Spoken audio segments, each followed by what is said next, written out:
Halo kalian semua para investor dan holders kripto dimanapun kalian berada, welcome back again to this channel ya. Balik lagi dengan saya tentunya di sini. Apa kabar kalian semua? Semoga sehat selalu ya, dan semoga kita bisa sukses terus ke depannya. Oke teman-teman, di video kali ini ya saya pengen ngebahas terkait Bitcoin karena perkembangannya cukup signifikan dan sangat-sangat bagus teman-teman kinerja dari Bitcoin ini. Tapi sebelumnya mari kita update market dulu ya. Seperti biasa di sini untuk kondisi global crypto market cap meningkat di 7,08% teman-teman, dan itu membuat nilainya menjadi 2,9 triliun dolar. Ini sangat tinggi ya teman-teman, begitupun dengan volumenya meningkat di 34,22%.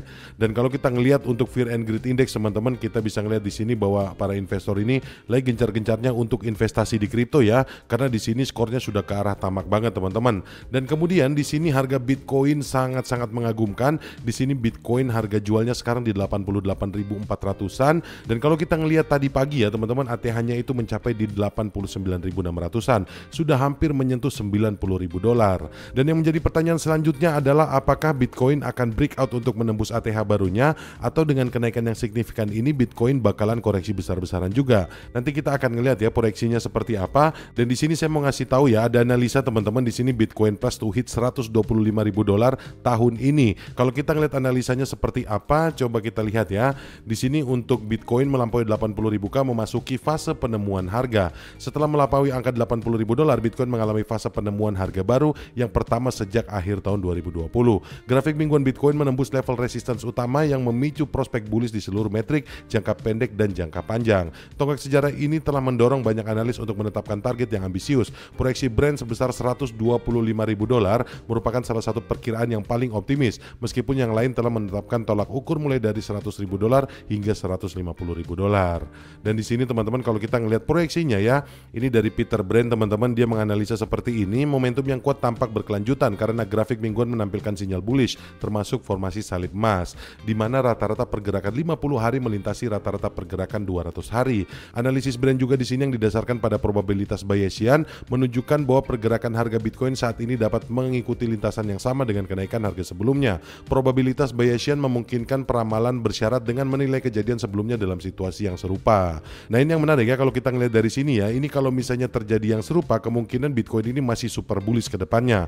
Karena di sini kalau saya ngelihat juga ya teman-teman, misalnya kita ngelihat dari histori saja teman-teman, dari mulai tahun 2016 ya, pasca halving pertama itu 8 sampai 10 bulan setelahnya itu Bitcoin mengalami kenaikan yang cukup tajam teman-teman. Kemudian setahun setelah itu dia mencetak ATH barunya lagi. Dan itu yang terjadi ya pada tahun 2016. Dan kalau kita ngelihat di tahun 2020 juga sama teman-teman polanya. Pada saat halving di tahun 2020 ini Bitcoin meningkat ya teman-teman, setelah 8 bulan setelahnya itu di ATH barunya teman-teman. Dan kemudian ya setahun setelah itu dia juga meningkat dan mencetak ATH barunya lagi.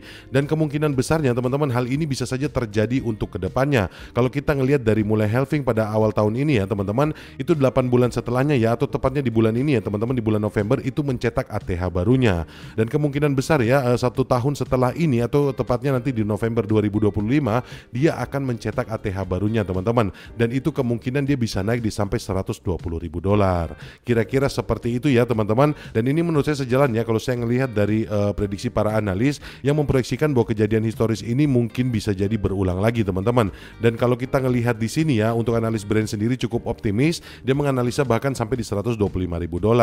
Dan kalau kita ngelihat analisa jangka pendeknya teman-teman, di sini meskipun prospeknya positif, beberapa analis tetap menghimbau untuk berhati-hati dengan menunjukkan bahwa Bitcoin dapat mengalami fase konsolidasi singkat. Pasar mengalami kenaikan 6% selama akhir pekan yang berpotensi menyiapkan Bitcoin untuk koreksi jangka pendek sekitar $84.000 hingga $85.000 sebelum kelanjutan kenaikannya. Dan kemudian untuk kedepannya, pola grafik Bitcoin mencerminkan kondisi yang mirip dengan kondisi sebelum lonjakan harga sebelumnya. Penyelarasan beberapa indikator bullish dan golden cross hingga pembentukan resisten yang signifikan memperkuat prediksi Brand. Nah jadi kira-kira seperti itu ya teman-teman. Kalau menurut saya ya, dengan kenaikan Bitcoin yang cukup besar saat ini, saya yakin akan terjadi koreksi, tapi bukan koreksi yang signifikan ya teman-teman. Dan setelah koreksi ini saya yakin Bitcoin bakal breakout ATH-nya lagi. Dia akan mencetak ATH barunya paling tidak nanti sampai di tahun 2025 teman-teman, atau tepatnya di November 2025. Tapi sekali lagi teman-teman, ini hanya sekedar prediksi, ini bukan hal yang pasti. Jadi buat kalian semua tetap lakukan DIOR ya teman-teman, atau riset mandiri, agar keputusan kalian untuk berinvestasi nanti tidak berujung di penyesalan. Kira-kira seperti itu ya teman-teman pembahasan terkait Bitcoin. Mungkin kira-kira seperti itu ya teman-teman. Dan sekali lagi saya mau disclaimer untuk kalian harus tetap lakukan riset mandiri, karena di sini segala sesuatu yang saya sampaikan tidak ada ajakan untuk berinvestasi investasi ataupun membeli ya. Yang saya sampaikan sifatnya adalah informasi dan juga edukasi. Jadi buat kalian semua tetap yang terpenting adalah do your own research. Oke, mungkin kira-kira seperti itu aja ya yang bisa saya sampaikan. Terima kasih banyak buat kalian semua yang sudah nonton video ini, dan terima kasih juga buat kalian semua yang sudah subscribe channel ini dan like video ini.